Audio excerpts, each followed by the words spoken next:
Bueno, entonces ya más o menos tenemos cerrado el tema de órdenes de reacción con los ejercicios que hicimos, con la clase de María del Refugio.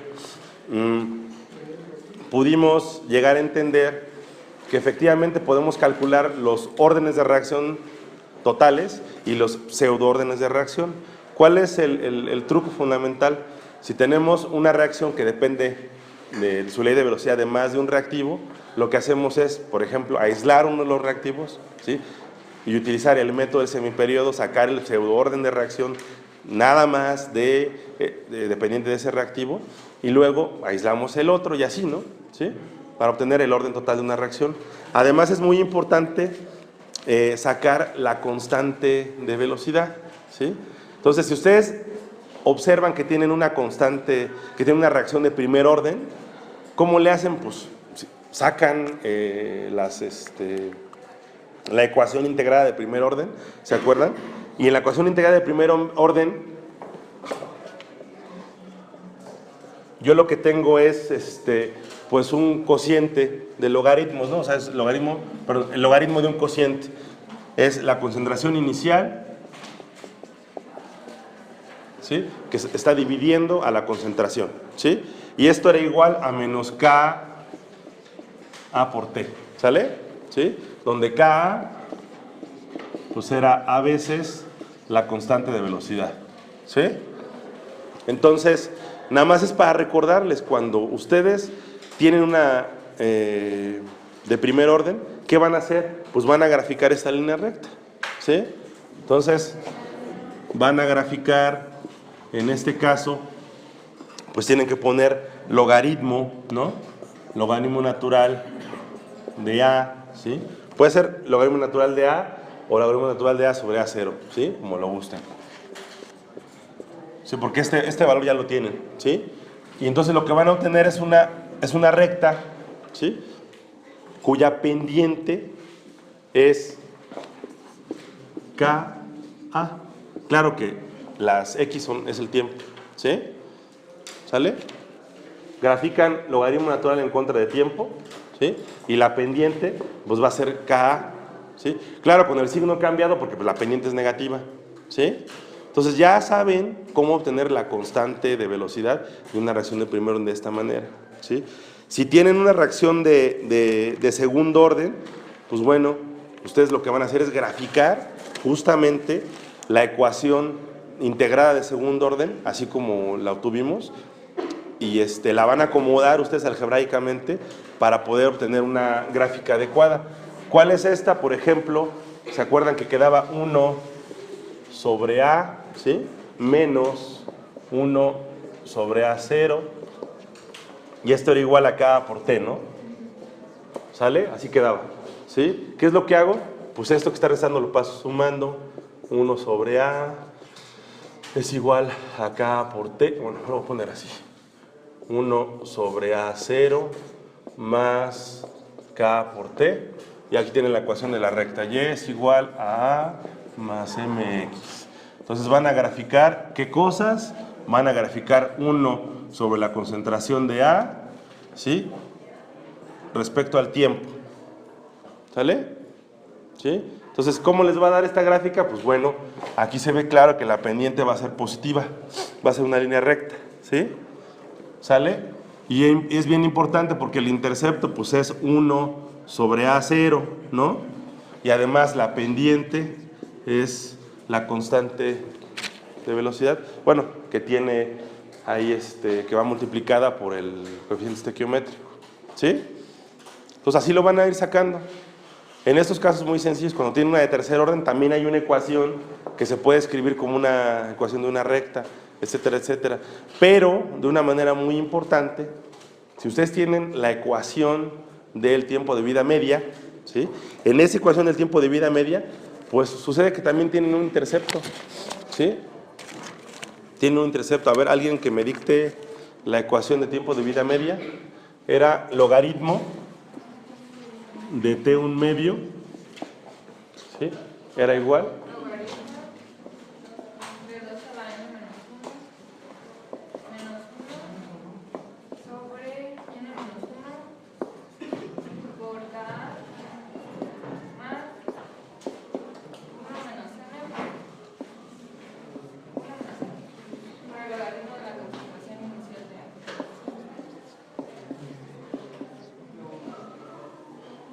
¿Sale? ¿Esto es positivo o es negativo?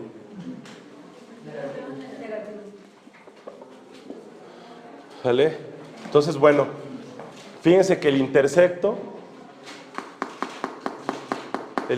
que tienen, pues justamente algo que pueden calcular, logaritmo natural de, ¿sí? de 2 a la n menos 1, y tienen aquí n menos 1, que pues ya, si ustedes calculan de dónde reacción, pues pueden saber esto, ¿sale? Sin problemas. Y además está dividido la constante de velocidad, ¿sí? Va 1 sobre k, la pueden despejar, ¿sí? Ven el intercepto y pueden sacar esto justamente, ¿sí? Ahora, entonces es obvio que esto aplica cuando n es diferente de 1, ¿no?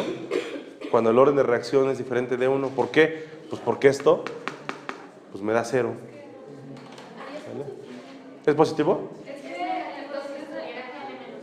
Ok. Ah, ok. Ok, ya, de acuerdo. Si estuviera n menos 1, lo que pasa es que ahí, ok, salud. Está bien, ¿sí? Como lo quieran poner, ¿sale? Bueno, entonces, aquí tienen ustedes las herramientas para sacar las constantes de velocidad y los órdenes de reacción, ¿sí? Ya con eso pueden, de alguna manera muy clara, entender la evolución química de una reacción desde el punto de vista temporal, de la cinética de una reacción química, ¿sale? ¿Sí? Entonces, bueno, ¿qué más? Y además, pues es importante que sepan la teoría de cómo se hace la reacción lineal, que sí se las enseño aquí, ¿no? ¿Sí? Que realmente es lo que se hace, pues es encontrar la ecuación de una recta con algo que se llama cálculo variacional, al final sacan derivadas, ¿sí? Es muy sencillo hacerlo, ¿sí? Bueno, ¿qué otra cosa es importante? Bueno, fíjense que yo tengo una reacción química, la puedo representar si yo tengo un reactivo A con un coeficiente estequiométrico A, un reactivo B con su coeficiente estequiométrico B, y vamos a proponer, ¿sí?, que esta reacción química pues sea un equilibrio, ¿sí? Y me da C y me da D, ¿sí? Entonces, esta reacción química tiene una constante de velocidad hacia la derecha y una constante de velocidad hacia la izquierda. Cuando yo inicio mi reacción química, pues lo que va a pasar, obviamente, es que va a ser más importante la transformación de la izquierda a la derecha, ¿sí? ¿Vale? ¿Y qué pasa con las constantes de velocidad? Pues no necesariamente van a ser las mismas, ¿sí? ¿Qué significa que esto llega al equilibrio? Que la velocidad es la misma, ¿sí? Sin embargo, puede ser que no necesariamente sea cierto que esas constantes de velocidad son iguales, ¿sí? Entonces, yo lo que tengo aquí, pues puedo definir la velocidad hacia la derecha. La velocidad a la derecha, pues es la constante de velocidad que multiplica a la concentración de A, ¿sí? A la concentración de A a la A, a la concentración de B a la B. Y la constante, y la velocidad, perdón, de reacción de regreso, que es B, la dislexia, es B. Esto es KB, que multiplica a C a la C, que multiplica a D a la D, ¿sí? Estas son las dos leyes de velocidad que están relacionadas con este proceso de transformación, ¿sí? Que es para la derecha y para la izquierda, ¿sí? ¿Qué pasa en el equilibrio? Pues en el equilibrio yo lo que tengo es que RF pues va a ser igual a RB, ¿sí? ¿Vale? Entonces, en el equilibrio yo lo que tengo pues es que estas dos ecuaciones son igualitas. Entonces, KF por la concentración de A a la A, por la concentración de B a la B, va a ser igual a RB, perdón, a KB, por la concentración de C a la C, por la concentración de D a la D. ¿Sí? ¿Sale? Pero fíjense que lo que voy a hacer es, pues bueno, esta KB la voy a pasar dividiendo y estos dos términos de concentraciones los paso dividiendo de este lado. Entonces tengo que KF sobre KB pues es igual a la concentración de C a la C, a la concentración de D a la D, sobre la concentración de A a la A y la concentración de B a la B. ¿Sí? ¿Sale? Pero eso es un viejo conocido, ¿no? Es una constante de equilibrio. ¿Sí? Entonces esto es igual a mi Kc o mi constante de equilibrio de las concentraciones. ¿Sí? Entonces las constantes de equilibrio pues tienen información cinética también, por supuesto. ¿Sí? ¿Sale? Entonces, si yo tengo que mi constante C es mayor que 1, pues lo que está pasando es que el equilibrio está desplazado hacia la derecha. ¿Sí? ¿Sale? Si Kc es mayor que 1, mi equilibrio está desplazado a la derecha. Es decir, hay más productos que reactivos. ¿Sale? ¿Sí? Y bueno, esa información es importante porque, bueno, de alguna manera, pues también la cinética está relacionada y conectada con toda la información que nosotros podemos conocer del equilibrio químico en una reacción. ¿Sale? ¿Sí? ¿Dudas? Bueno, entonces, una vez conociendo las propiedades de la cinética química, una vez conociendo y definiendo qué es orden de reacción, cómo podemos obtener esos órdenes de reacción de datos experimentales, cómo obtener las constantes de velocidad, hay algo bien importante, que nosotros como químicos lo que queremos conocer es cuál es el mecanismo de una reacción química. ¿Sí? Eso es muy importante. ¿Cuál es el mecanismo de una reacción química? Entonces, como mecanismo, el mecanismo de reacción podemos entender como a la sucesión de pasos elementales que conectan reactivos y productos. ¿Sí? Y es la sucesión de pasos elementales desde el punto de vista cinético. ¿Sí? ¿Se acuerdan que les dije que en las reacciones químicas los órdenes de reacción no necesariamente tenían que ver con la molecularidad? ¿Se acuerdan? ¿Sí? ¿Sale? Excepto para reacciones elementales. Entonces yo tengo que ser capaz de una reacción química que quiero conocer, poderla representar en una sucesión de pasos elementales, que es justamente estoy proponiendo un mecanismo de reacción. Y cada una de esas reacciones efectivamente van a estar elevadas a sus coeficientes estequiométricos. ¿Sí? Esas son las reacciones elementales. ¿Sale? Entonces, pues ojalá todo fuera tan sencillo como, por ejemplo, definir hacer una reacción química y que todo fuera en un solo paso. ¿Sí? O sea, por ejemplo, la reacción que me gusta mucho mencionar, las reacciones de sustitución electrofílica aromática, pues no nada más un paso que sucede. ¿Sí? Se tiene que formar un intermediario. Y ese intermediario es el intermediario de Wheeler, que es un mínimo de la superficie de energía potencial, y luego se tiene que extraer el protón para que se realice la sustitución. ¿Sí? El protón o el grupo saliente, quien sea. Pues son al menos 2 pasos. Uno de esos pasos pues debe ser el que consuma más tiempo en la reacción. ¿Sí? ¿Sale?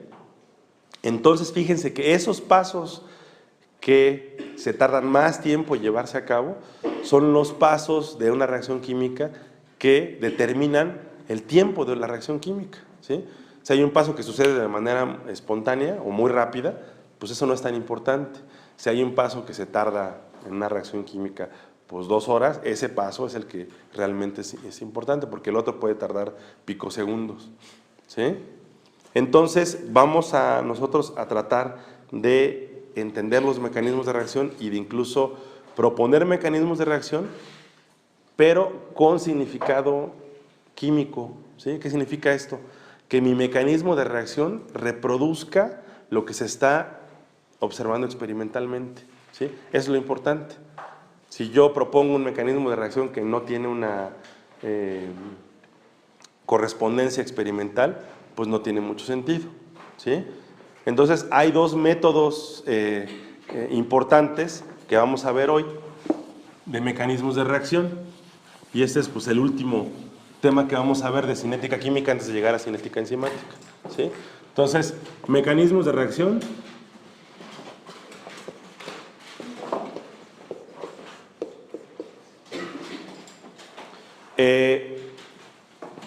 Yo creo que sí valdría la pena que anotaran la definición de mecanismo de reacción, que es la sucesión de pasos elementales que conecta reactivos y productos, ¿no? Así, tal cual. Y bueno, sucesión de pasos elementales que conecta reactivos y productos. ¿Sale? Entonces, bueno, ¿cómo hacemos nosotros para checar, para revisar, para validar este mecanismo de reacción? Pues tenemos que irnos a cómo es la cinética desde el punto de vista experimental, ¿sí? ¿Sale? Y hay de hecho dos métodos, hay varios más, ¿no? Pero dos métodos, los que vamos a ver aquí ahorita, que son muy utilizados para revisar si estos mecanismos de reacción son adecuados, ¿sí? El primero es el paso determinante, ¿sí? El paso determinante, y el 2, el método del estado estacionario. Son dos métodos que podemos utilizar para poder entender una reacción, ¿sí? Vamos a ver el primero, el método del paso determinante, ¿vale? ¿Cómo le vamos a hacer? Bueno, primero tengo que tener información experimental de una reacción química y después de esa información experimental tengo que proponer una sucesión de pasos elementales que conecte reactivos y productos, ¿vale? Es lo que tengo que yo proponer, tengo que ser capaz de proponer eso, ¿vale? Pues voy a borrar esto porque quiero ocupar todo el pizarrón e intentar no borrar. Entonces nos vamos con el método 1, el paso determinante. Pues fíjense que tengo esta reacción química ácida, ¿sí?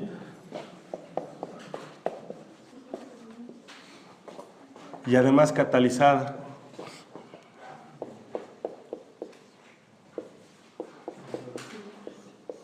Esta reacción química,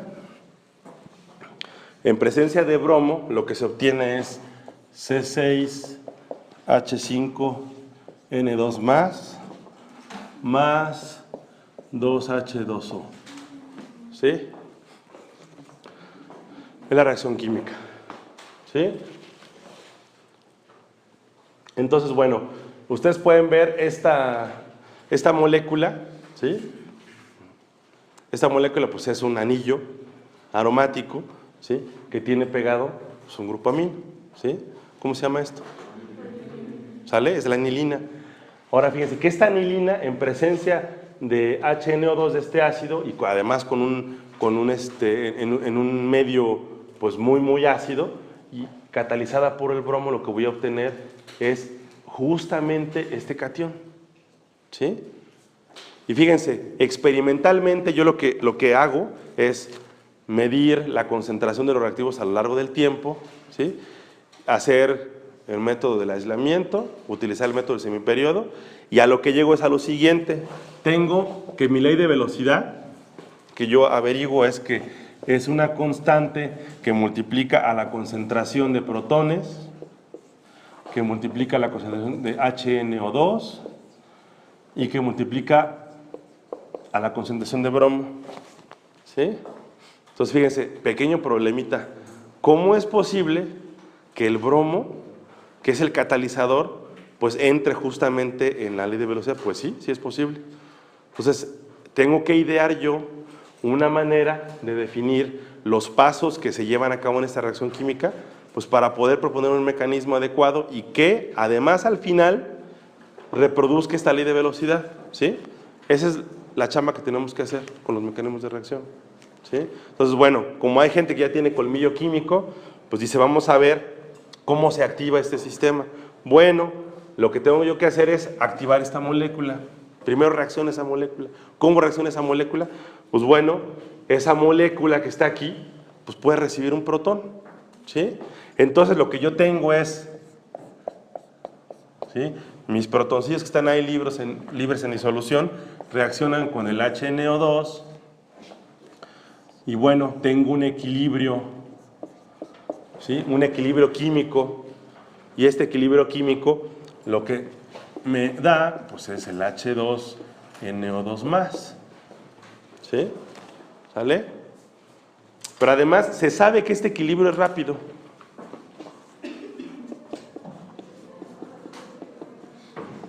Se sabe que este equilibrio es rápido, ¿sí? Se conoce, ¿sale? Entonces, si ese equilibrio es rápido, ¿cómo serán las constantes de velocidad? Grandes, pequeñitas, cero. Si es muy rápido. Son muy grandes, ¿sí? ¿Sí?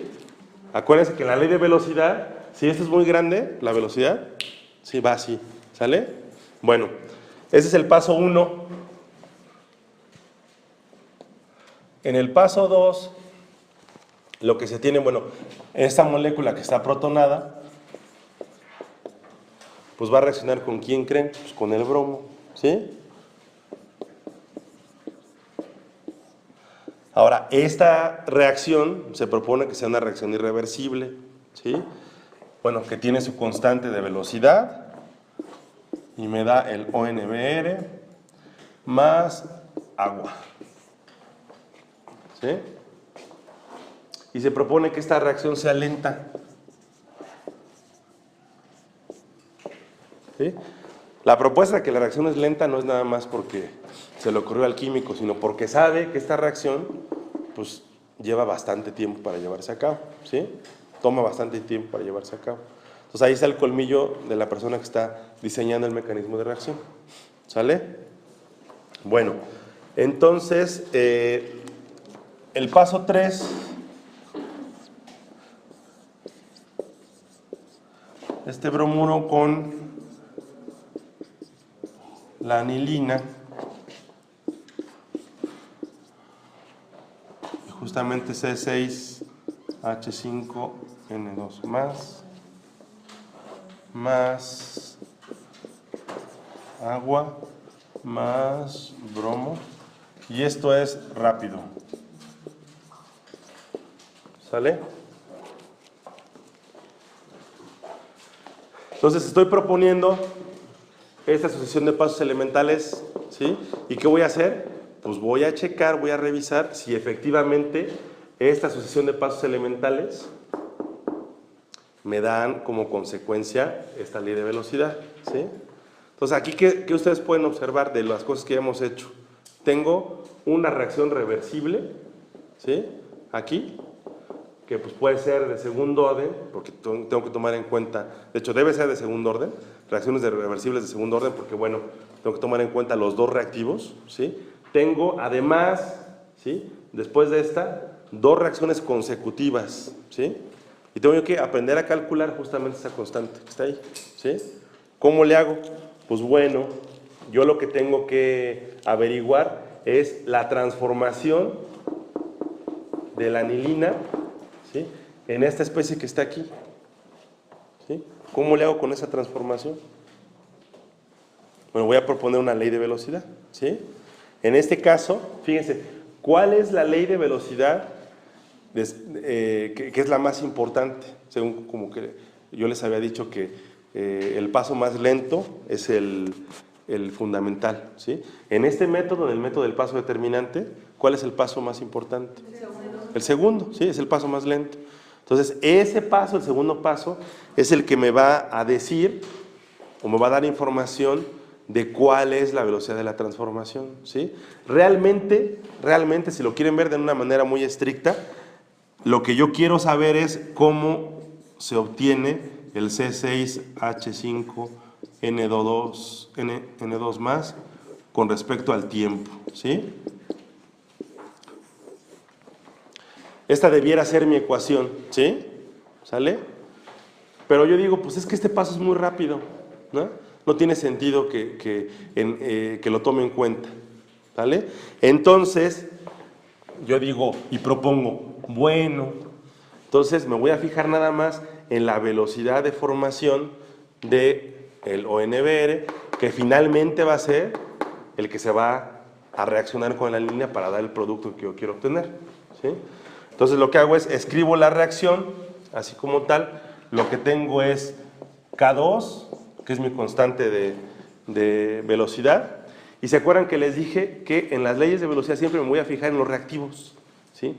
Nada más en los reactivos, no voy a pelar los productos, a menos que esté yo, ¿sí?, haciendo la reacción de regreso, ¿sí?, solamente en un equilibrio químico. Entonces, lo que tengo yo aquí, pues es el H2 NO2 más y el bromo. ¿Sale? ¿Sale? Entonces, ¿ahora qué hago? Bueno, yo veo esta ley de velocidad y la comparo con la experimental, ¿sí? ¿Y cómo la ven? No, pues ahí no está bien. Ya tengo el bromo, pero pues me sobra el H2NO2 más, y además me hace falta el HNO2 y el H más, ¿no? ¿Sí? No estoy describiendo de manera adecuada la ley experimental. ¿Cómo le hago? Pues bueno, tengo un equilibrio, ¿sí? Y ese equilibrio sí que lo puedo tomar en cuenta para mejorar mi ecuación que tengo ahí. ¿Cómo le hago? Pues, ¿cuál es la definición de equilibrio químico? Pues R1 va a ser igual a R menos 1, ¿no? ¿Sí? La velocidad de ida es la misma que la velocidad de la vuelta, ¿sí? Entonces, yo lo que voy a hacer es, pues, despejar R y R menos 1 con respecto a las leyes de velocidad que yo puedo construir aquí, en el equilibrio, ¿vale? Entonces, bueno, lo que tengo es K1 por H más por HNO2, y esto va a ser igual a K menos 1, que multiplica pues nada más al H2NO2 más. ¿Sale? ¿Sí? ¿Y qué hago? Pues despejo este bicho, me estorba, ¿no? Este es el estorbo. Lo despejo aquí y lo sustituyo ahí arriba. Entonces lo que tengo es H2NO2 más es igual a K1 sobre K menos 1, ¿sí? Tengo aquí H más, tengo aquí,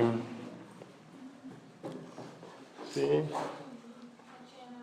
y HNO2, ¿no? HNO2, ahí está. Entonces, ¿qué es lo que hago? Lo siguiente, pues nada más sustituyo, ¿no? Entonces tengo que R, la que tengo ahí arriba, es K2, y pongo todo lo que tiene que ver con esto. Aquí lo sustituyo. K1, K menos 1, tengo H más, HNO2, y nada, me hacía falta el bromo, ¿no? ¿Sale? Entonces, ahora yo lo que hago es comparar esta ecuación que obtuve con la ley de velocidad experimental, y pues sí tengo el H, ¿sí?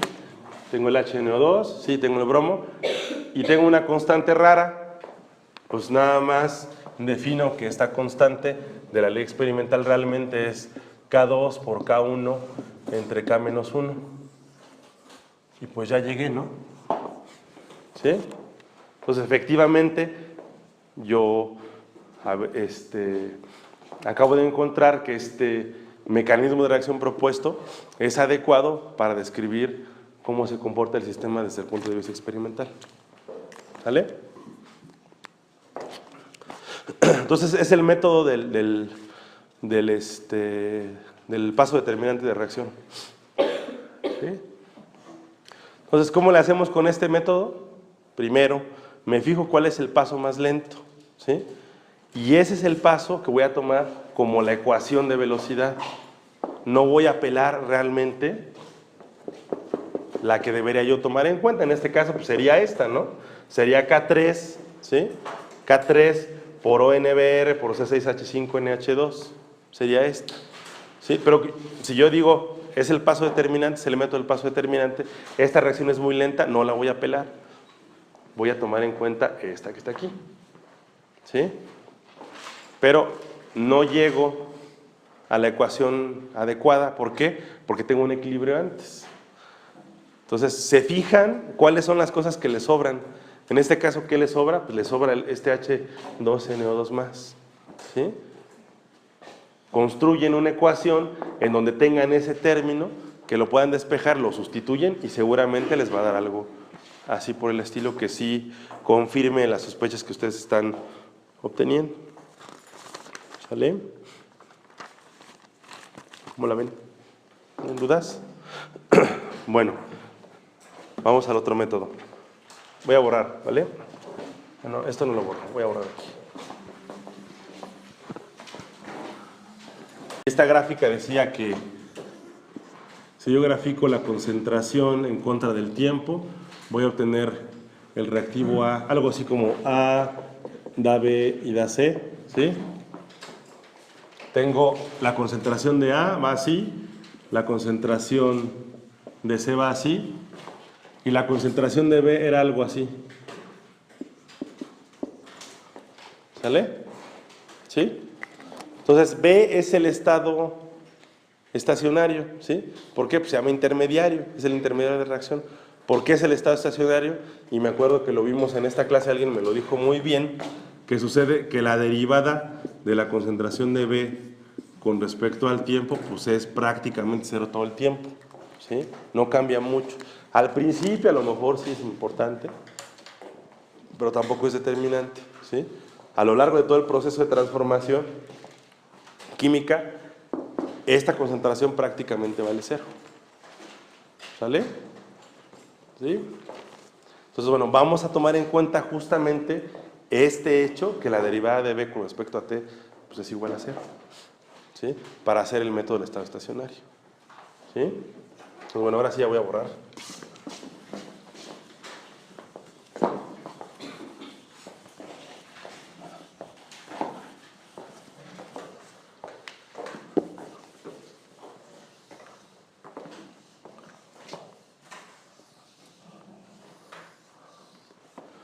Entonces, ¿qué hago con el método del estado estacionario? Bueno, en este caso, efectivamente, no estoy diciendo, me estoy haciendo el que no sé, ¿sí?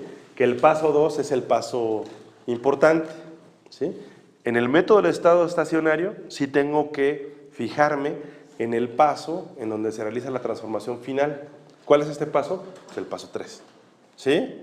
Entonces, ese es el paso importante. En este caso, el paso 3 tengo que es mi K3 por la concentración de ONBr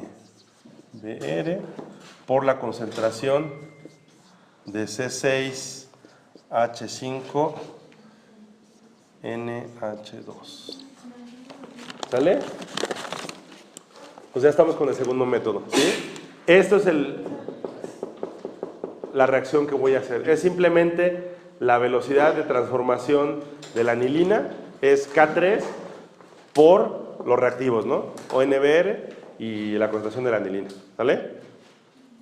Desde ahí tengo que partir, justo desde ahí. Entonces, lo que hago es empezar a construir las ecuaciones, ¿sí? Me tengo que fijar, fíjense, en cuáles son los estados estacionarios, cuáles son los intermediarios. Y por cada intermediario tengo que construir una ecuación en donde su derivada con respecto al tiempo valga cero, ¿sí? Así es como se empieza el método. Primero propongo la reacción, propongo la ecuación de transformación final y además me fijo cuáles son los intermediarios, ¿sí? Y esos intermediarios son justamente los que voy a utilizar para pues, poder entender la reacción, ¿sí? ¿Cuál es el intermediario número 1? Pues es este, ¿sí? Ese es el otro, ¿sí? Son dos intermediarios. El agua no se toma en cuenta como intermediario, ¿sí? Entonces, bueno, vamos para atrás, ¿sí? Ya definimos la ecuación de la transformación química de la velocidad, que es el proceso 3. ¿sí? Al final, ¿qué tengo que hacer? Si se dieron cuenta que tengo que estar sustituyendo, ¿sí? Concentraciones. Pues, ¿para qué me voy con el intermediario número 1 si puedo tomar el intermediario número 2 y así voy sustituyendo de manera eficiente las ecuaciones? Entonces, lo que yo tengo que hacer es ver la ecuación, cómo se construye de la derivada de este intermediario con respecto al tiempo, que tiene que ser igual a 0. ¿Sí?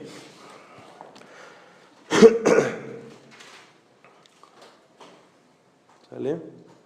Entonces, ¿cómo va esta? Bueno, yo tengo dos pasos importantes. El ONBR, fíjense que se forma en el proceso 2, ¿sí? Pero se elimina en el paso 3, ¿sí? Entonces, esta ecuación va a tener al menos dos términos, ¿sí? Bueno, de hecho tiene dos términos, cuando se forma el ONBR y cuando se consume, ¿sí? Entonces, seguramente que la derivada del ONBR con respecto al tiempo del paso 2 más la derivada del ONBR con respecto al tiempo del paso 3, ¿sí? En el primero se está formando, ¿sí? Entonces, el primer término, ¿qué signo tiene? Positivo. Y el segundo tiene signo negativo, ¿vale? Entonces, bueno, lo que tengo aquí es el primer término. Acuérdense que me tengo que fijar en los reactivos, ¿sí? Entonces, la transformación, la formación del ONBR con respecto al tiempo, pues tiene que ver con K2, ¿sí? Y es positiva, con la concentración de H2NO2 más por la concentración de bromo menos, ¿sí? Así se ve, ¿vale? ¿Cómo la ven? ¿Sí están de acuerdo, no? El segundo es negativo, porque se está eliminando, entonces le cambio el signo y lo que tengo es K3 y lo que tengo ahí es, pues, los reactivos es el mismo ONBR y además tengo el C6, la anilina, ¿no? C6H5NH2, ¿sí?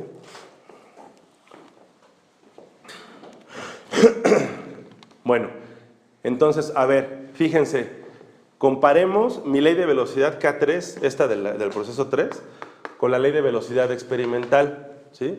Lo primerito que me sobra es el ONBR, ¿sí? Entonces voy a despejarlo, ¿sí? De aquí, de esta ecuación que tengo aquí. Entonces, pues yo sé que el ONBR, va a ser igual, si esto es igual a 0, ¿sí? Pues yo puedo pasar restando, multiplicando, dividiendo sin problemas, ¿no? Entonces va a ser K2 por H2NO2 más por bromo, ¿sí? Y bueno, K3 va a pasar dividiendo, ¿no? K3 y también el C6H5NH2. Ahí está, ¿no? ¿Sí? Entonces, bueno, ¿qué hago? Pues voy a sustituir eso aquí, ¿no? ¿Sí? Lo sustituyo, entonces pongo que la derivada del C6H5N2 más con respecto al tiempo, ¿sí? Es, dime, ¿sí? Ah, no, ¿no me hablan? K3 por ONBR, que es todo esto, que es K2 sobre K3, salud, por H2NO2 más por bromo menos por C6H5NH2, ¿sí? Esto es este es mi ONBR, ¿no? Y al final tengo por C6H5NH2. ¿Sale? Chicos, ¿Qué hay? ¿Todo bien? Entonces, ¿qué es lo que hago con esto? Nada más lo sustituí, ¿sí? ¿Vamos bien? Entonces, bueno, esto se me va, el K3 con el K3, y afortunadamente también, ¿no? ¿Sí? Entonces, lo que me queda, lo voy a poner aquí arriba, es la derivada del C6 H5 N2 más con respecto al tiempo, pues me queda K2 por H2 NO2 más por bromo, ¿no? Y ya, ¿no? Y sobre, ahora está, ¿no? O sea, así me queda, ¿no? Ajá. Entonces, bueno, comparemos esta ecuación con la ley experimental y pues bueno, ya llegué al punto en que efectivamente tengo el bromo, pero pues me hacen falta dos, ¿no? Y me sobra este catión, ¿sí? Pues bueno, justamente ese catión, pues es el segundo intermediario, ¿sí? Que yo tengo que calcular, ¿sale? Entonces, bueno, ya voy a borrar nada más los de arriba y voy a empezar a borrar poco a poco, ¿eh? Entonces, lo que hago es lo mismo que hice para el intermediario, el ONBR, ahora lo hago para el intermediario H2NO2+, ¿sí? Entonces tengo que la derivada del H2NO2+ con respecto al tiempo, pues esto va a ser igual a 0, ¿vale? Sí. Bueno, vamos a hacerlo. Pequeño detallito. ¿Cuál es el pequeño detallito? En este paso número 1 se forma el intermediario, pero también se elimina porque es un equilibrio, ¿sí? ¿Sale? Y además de que se elimina en el K-1, se elimina en el K2, ¿sí? Entonces son 3 términos que tiene la ecuación. Deben ser 3 términos. Entonces lo que tengo, vamos a hacerlo, primero es K1 por la concentración de H más por la concentración de HNO2. ¿Sale? ¿Sí? Ese es positivo, porque se está justamente formando.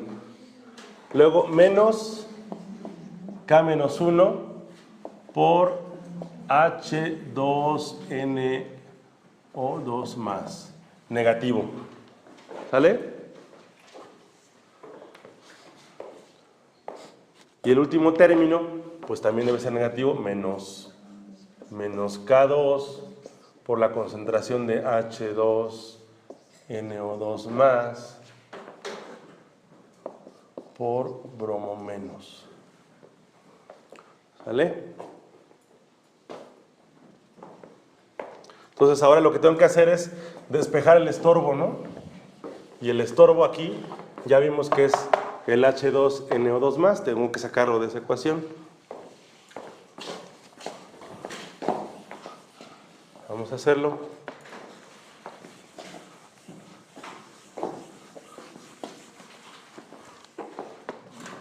Pues bueno, entonces ese es igual a 0, ¿sí? Aquí yo lo que tengo son cosas que puedo sacar como términos comunes, ¿sí lo vemos? En este caso es término común, ¿sí? Que tengo aquí, vamos a hacerlo. Entonces tengo yo que K1 por H más por HNO2. Esto es igual, de una vez voy a sacar el término común. El término común es H2NO2 más. ¿Sale? ¿Sí? Y ese término común va a multiplicar K-1, ¿sí? Más K2 por bromo. ¿Están de acuerdo? ¿Sí, no? ¿Se acuérdense que esto que está aquí, estos dos, los pasé sumando del lado del 0, ¿sí? ¿Sale? Entonces me queda este mismo, nada más despejo, factorizo, perdón, este término. El factor común es H2NO2 más. ¿Sí? Como ya los dos están positivos, entonces me queda que es una suma de K1, que es el único término, ¿sí? Más K2 por el bromo. ¿Sale? Pues bueno, ahora sí, yo lo que voy a hacer es eso que está ahí multiplicando, lo paso dividiendo. Entonces el H2NO2 más me queda como K1 por H más por HNO2 sobre K1, perdón, K-1 más K2 por bromo menos. ¿Sale? ¿Sí? ¿Estamos contentos? Bueno, más o menos. Bueno, vamos a intentar que sí esté bien. Entonces, ¿qué más? Bueno, lo que yo quiero hacer, entonces, pues es, ahora esta cosa que está aquí, la voy a sustituir en esta ecuación que es donde me estorba, ¿sí? Entonces, al final tengo la siguiente ecuación, la derivada de C6H5N2 más con respecto al tiempo va a ser igual a K2 y lo voy a multiplicar por todo eso, ¿no? Que es K1 por H más por HNO2 sobre K1 más K2 por bromo menos, ¿sale? Y todo esto por bromo menos.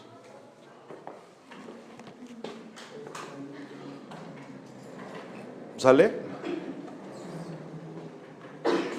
Al final no necesito los paréntesis, nada más los puse para que fuera claro. Así por el teorema del pizarrón lo voy a hacer así. ¿Sale? Ese es mi resultado. Es mi ley de velocidad que yo obtuve con el mecanismo que estoy aquí. O sea, a ver, vamos a compararlo con el experimental. Dices, bueno, pues sí tengo el protón, tengo el HNO2, tengo el bromo, pero las constantes están raras y además tengo un término aquí en el divisor, ¿no? ¿Qué opinan de ese término?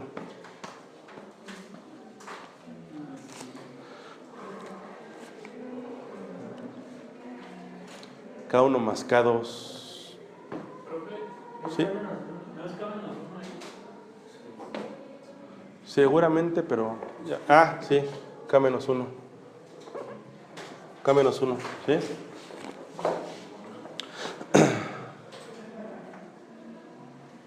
¿Cómo la ven?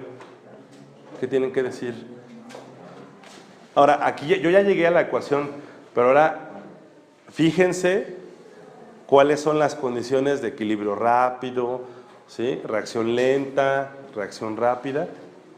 Y díganme algo al respecto, cómo yo puedo transformar esta cosa en esa que está arriba. ¿Qué tiene que pasar para que esto se transforme en eso de manera cierta?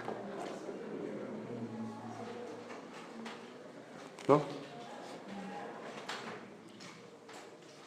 Lo que tiene que pasar es que K2 por bromo menos sea como nuestro amigo, ¿no? Así pequeño y despreciable con respecto a K-1.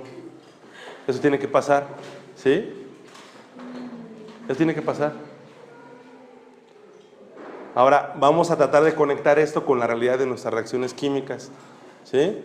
¿Quién es K-1? Pues es una de las velocidades en el equilibrio, ¿sí? Y K2 pues es de la reacción más lenta, ¿no?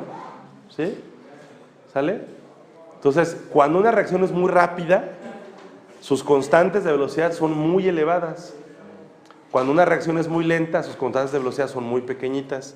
Entonces, pues sí suena lógico que este producto sea mucho más pequeño que esta constante de velocidad, ¿sí? Entonces, en este caso, en el caso en que me ocupa, efectivamente, dado esto, yo puedo decir que efectivamente esto es K2 por K1 por la concentración de H más por HNO2 por bromo menos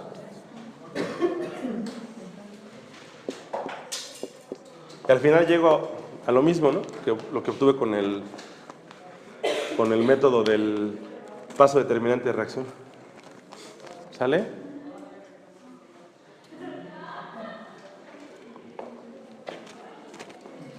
Creo que dijo que las constantes si son más altas se sucede más rápido, ¿no? Sí, las velocidades rápidas implican constantes muy elevadas, muy grandes.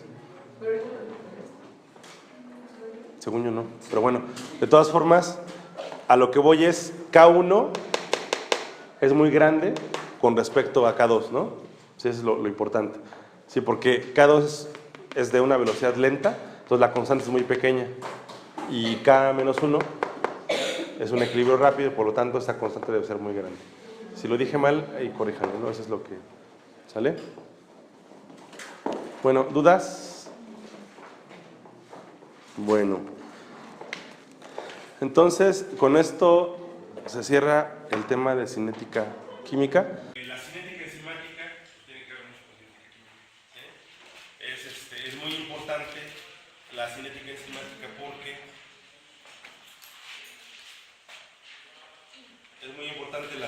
enzimática porque las enzimas son laboratorios pequeñitos que hacen reacciones muy rápidas y son muy importantes para la vida. Entonces, ¿se acuerdan que platicamos de la gráfica del diamante y el grafito? ¿No? Que casi tenían que nos dieran diamantes y se iban a convertir en carbono, porque la termodinámica me dice que la reacción de transformación de diamante en grafito es espontánea, tiene una delta G negativa muy grande, ¿no? Bueno, sucede que la cinética en esa reacción es muy lenta, tiene una constante de velocidad pequeñita, tiene una energía de activación enorme, es muy difícil hacer esa reacción. Entonces, hay muchas reacciones químicas importantes en biología, importantes para sistemas biológicos, que incluyen la extracción de a lo mejor pequeños grupos funcionales, pero que son muy difíciles de extraer. ¿Sí? Por ejemplo, la alcohol deshidrogenasa, el quitarle el hidrógeno al alcohol no es cosa sencilla, ¿sí? Para generar la aldehído. Es una reacción química que lleva bastante energía incluida. ¿Sí? Y bueno, esas transformaciones químicas son muy necesarias y las enzimas hacen esto mucho más rápido, mucho más rápido. Imagínense que una enzima lo que hace es elevar la reacción química a veces hasta 200 veces más rápido. ¿Sí? Es muy, muy rápido. Entonces es importante conocer cuál es el mecanismo, cuáles son esos mecanismos que están detrás de la cinética enzimática, pues para poder comprender un montón de procesos biológicos muy importantes, para poderlos controlar, para poderlos incluso a veces hasta arreglar, ¿no?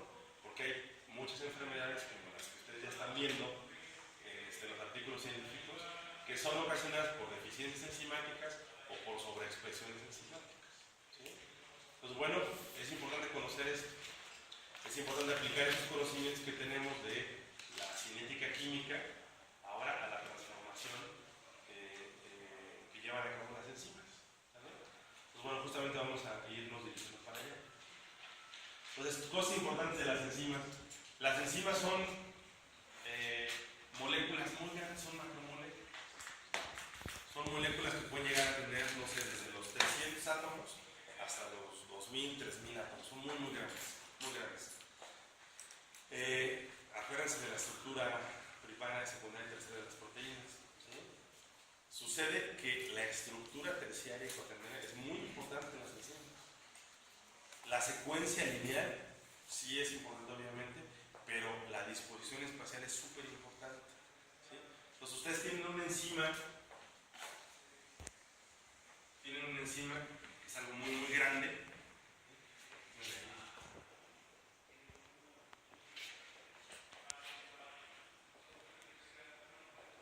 Tienen una enzima que es un objeto así, una molécula muy grande, Y hay un lugar pequeñito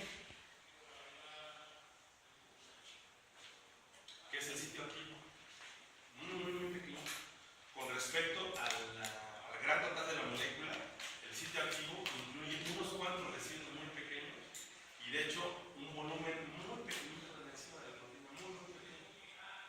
Entonces realmente podrían decir ustedes, oigan, pues si nada más agarramos los 3, 4 residuos aquí importantes, pues podemos tener una actividad enzima. La respuesta es no, no pasa así. Si ustedes agarran el residuo metálico donde está el metal, el cofactor o algo muy pequeñito, muy importante, la porfirina o alguna molécula fundamental en la actividad enzimática, la sacan de aquí y tratan de hacer una reacción química con eso, no va a funcionar. No hay un proceso catalítico. ¿Sí? La reacción no se lleva a cabo de una manera muy suave. Bueno, es importante entonces el tamaño de la enzima, ¿sí? Para hacer que ese tamaño le confiera una propiedad muy importante. Claro que el sitio activo es la parte fundamental. ¿Sí? Entonces, pues nos quedó la tarea justamente de investigar cómo es que se realizan esas transformaciones y además de proponer pues, un modelo, ¿sí? Un modelo de transformación química que sea llevado a cabo por las enzimas y que me pueda entonces reproducir los resultados experimentales. ¿Sí? Entonces, de eso se trata este último tema que vamos a ver. Entonces, hay un mecanismo muy importante, que es el mecanismo, que es el caballito de batalla, que es el de Michaels Benten.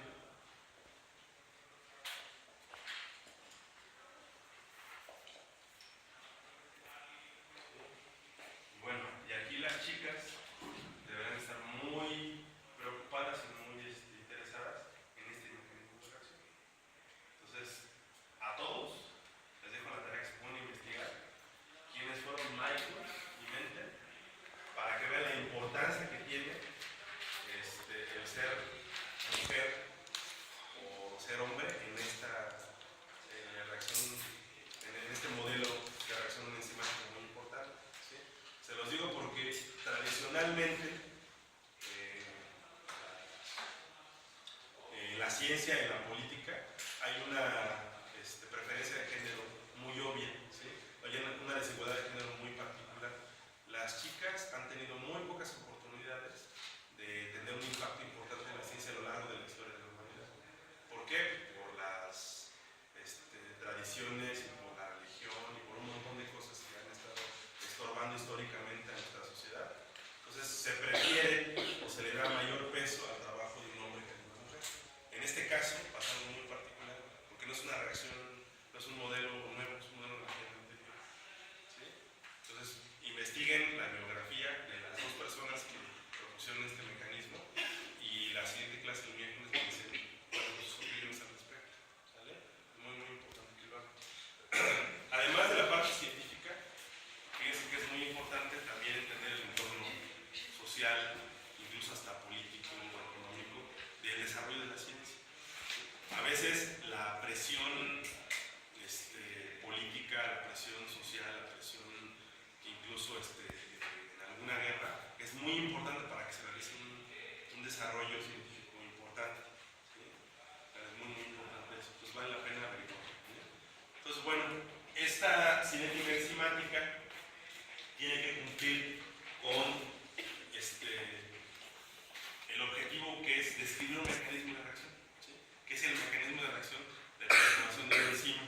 Es lo que tenemos que lograr. ¿Sí? Lo que tenemos que lograr. Entonces, lo que hicieron, lo que se ha hecho es intentar proponer un mecanismo de reacción que cumpla, así como lo que hicimos al principio de la clase, que cumpla con lo que se observa experimentalmente de la cinética de una enzima. Es lo que se hace. ¿Sí? Entonces, bueno, cosas que se saben, pues es justamente esto, ¿sí? Que el sitio activo es muy pequeño y que hay dos propuestas particulares. Que la transformación se realiza mediante un mecanismo de llave-cerradura. ¿Sí? El mecanismo de llave-cerradura. ¿Sí? Que sustrato tiene exactamente la misma forma del sitio activo, ¿no? Que por aquí anda el sustrato. ¿Sí? Por aquí anda el sustrato.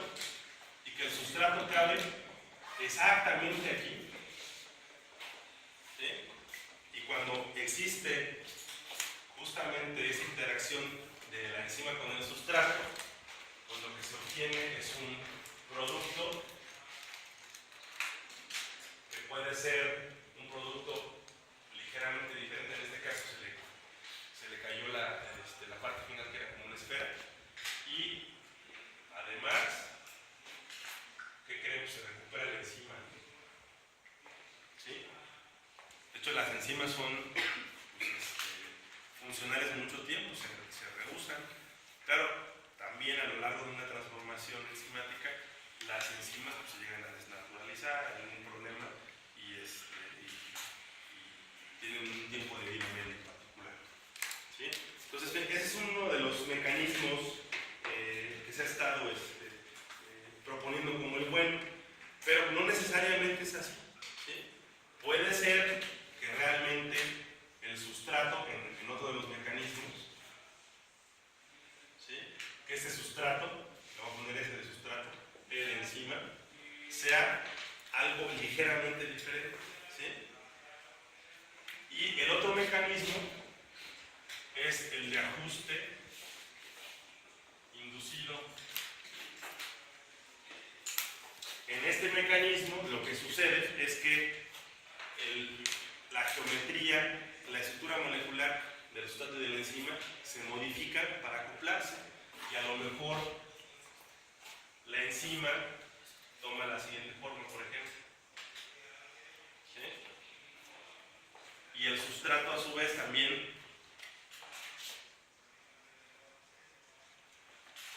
se modifica, ¿sí? Para al final lo mismo, tenemos una transformación, se recupera la enzima, ¿sí? Y tenemos un producto, le voy a poner aquí P de producto. ¿Sí? ¿Sale? Entonces, eso es lo que nosotros tenemos que entender. ¿Sí? A lo mejor nos conviene, pues primero, irnos por el modelo más sencillo, ¿sí? Que es el de la llave cerradura. Y lo podemos ir complicando poco a poco para poder entender de una manera más adecuada este fenómeno. ¿Sí? ¿Sale? ¿Cuáles son los datos experimentales que tenemos que entender, que tenemos que reproducir? ¿Sí? ¿Cuáles son las observaciones que tenemos que reproducir? ¿Sí? ¿Cuáles son las características? Bueno, ahí les van esas características, deben ser reproducibles por cualquier metodología, cualquier mecanismo que intente comprender la cinética enzimática. Es dada una concentración inicial de sustrato, ¿sí? La velocidad, fíjense, la velocidad inicial, y es bien importante, inicial de transformación, ¿sí? Es proporcional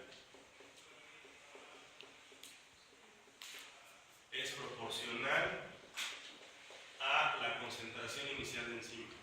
¿Sí? ¿Vale? Cuando ustedes grafican concentración de un analito con respecto al tiempo, ¿sí? ¿Qué pasa? Pasa algo así, ¿no? ¿Sí? Esto que está aquí es la parte inicial de la transformación. ¿Sí? Es muy importante. ¿Sí? De hecho, esa parte usualmente pues, tiene una forma exponencial. ¿Sí? Se le cae. Entonces, cuando ustedes ven cómo se comporta una enzima, la velocidad inicial de la transformación enzimática, ¿sí?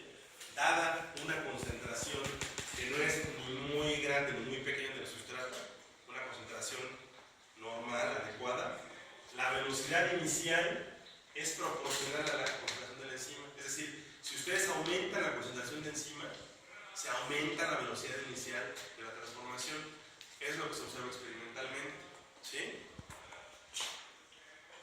¿Cuál es el 2? Bueno, si yo tengo una concentración inicial de enzima, una concentración dada, pero tengo una concentración de sustrato muy pequeñita, muy pequeña, ¿sí?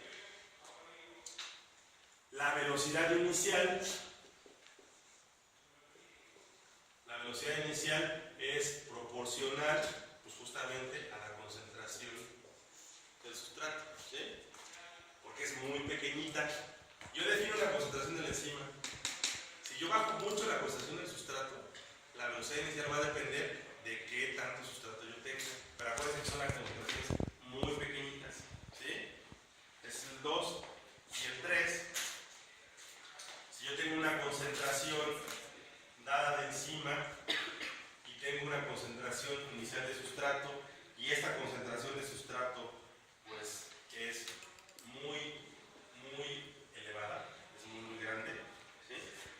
La velocidad de formación de la transformación de sustrato a productos es independiente, ¿sí?, de la concentración de sustrato, ¿sí? Ya no depende de la concentración del sustrato, es independiente, pero es muy importante porque se alcanza a lo que se llama una velocidad máxima, ¿sí? Se alcanza una velocidad máxima. ¿Por qué? Pues porque la enzima se satura. Hay tanto sustrato que las enzimas se saturan, ya no pueden más, y se alcanza una velocidad que ya no se puede superar, es la velocidad máxima, ¿sí? Entonces, ¿cómo se espera que sea un perfil enzimático? Un perfil enzimático se espera, ¿sí?, si ustedes grafican velocidad, ¿sí?, con respecto aquí a la concentración de sustrato, pues es algo así, ¿no? Esto que está aquí pues es la Vmax, ¿sí? Esto que está aquí pues es la velocidad inicial. ¿Sale? Es lo que tengo yo entonces que comprender. Tengo que construir un modelo. De hecho, eso es lo que hicieron Michaels y Menten. En el modelo de Michaels Menten es construir un modelo que reproduzca esos 3 puntos importantes que se usan experimentalmente, ¿sí? Vamos entonces a proponer este mecanismo y a tratar de reproducir datos experimentales, ¿sí? Y de hecho, en los artículos que ustedes están bajando, hay muchos que tienen o que toman como base el mecanismo de Michaels-Menten. Y hay modificaciones del mecanismo de Michaels-Menten, ¿sí? ¿Sale? Ahora, ¿cómo es este mecanismo? ¿Cómo este mecanismo me ayuda a entender el fenómeno? Bueno, tenemos que ponernos a pensar primero en qué pasa en una cinética química desde el punto de vista microscópico, ¿sí? ¿Qué es lo que tengo yo? Tengo reactivos que se me transforman en un producto, ¿sí? Y aquí yo estoy diciendo que efectivamente mi energía puede ser G, energía libre de Gibbs, y esa es coordenada de reacción. Me dice que efectivamente el proceso es espontáneo, sí, que se da de manera espontánea, se transforma de reactivos a productos, ¿sí? Nada más que tengo que superar esta barrera, ¿sí? Le tengo que agregar la energía suficiente a mi sistema para que pase de reactivos a productos, ¿sí? De eso depende la velocidad de una reacción, ¿sí? ¿Se acuerdan qué dice la ecuación de Arrhenius? ¿Qué dice la ecuación de Arrhenius?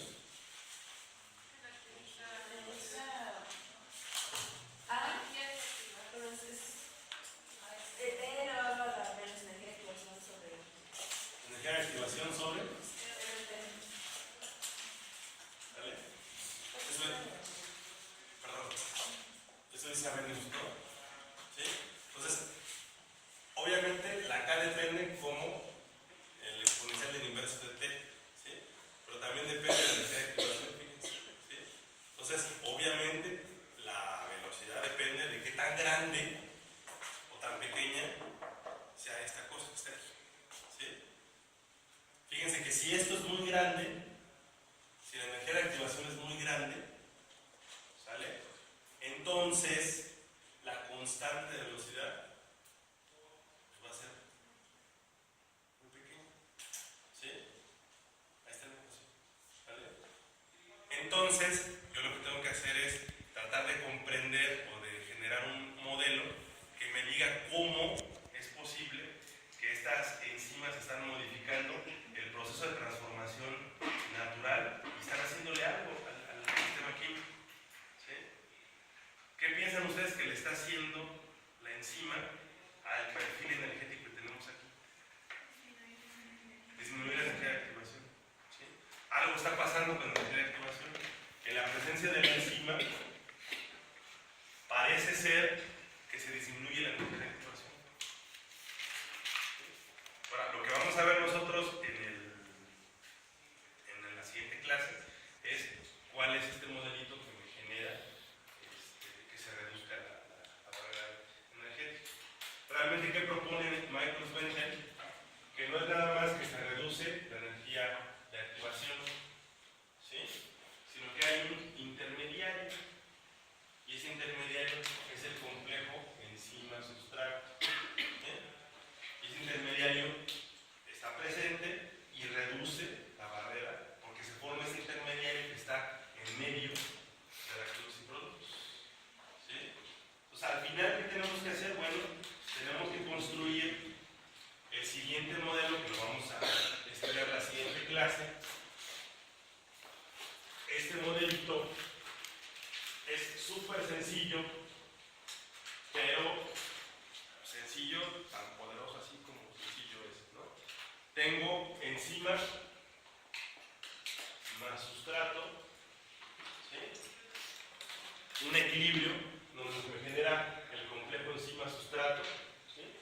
Y tengo un equilibrio donde se me genera además la enzima más el producto. Fíjense que este equilibrio que está aquí, K1, K-1, pues más o menos las velocidades son relativamente similares. Pero en este proceso de transformación, cuando se me libera el producto, el K-2, ¿sí?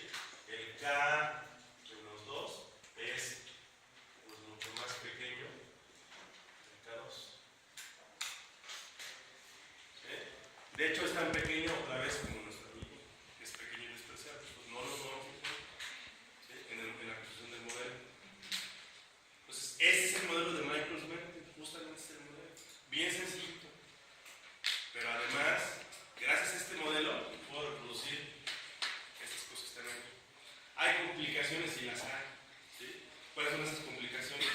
Bueno, a veces la enzima tiene un sitio que es diferente al sitio activo, que ayuda a controlar su actividad, ¿sí? Por ejemplo, puede ser que este producto se conecte, se vaya a otro sitio diferente de la enzima y le diga bájale y ya tienes mucho, ¿sí? Ya estás actuando demasiado, hay demasiado producto. Esos sitios se llaman sitios alostéricos, ¿sí? Son sitios muy importantes y se tienen que hacer modificaciones a esta cinética del Microsoft para entender la cinética de los procesos alostéricos. Pero la base, lo fundamental, es este mecanismo del Microsoft. ¿Sí? De aquí parte justamente la construcción de otros modelos importantes para escribir la cinética enzimática. ¿Sí?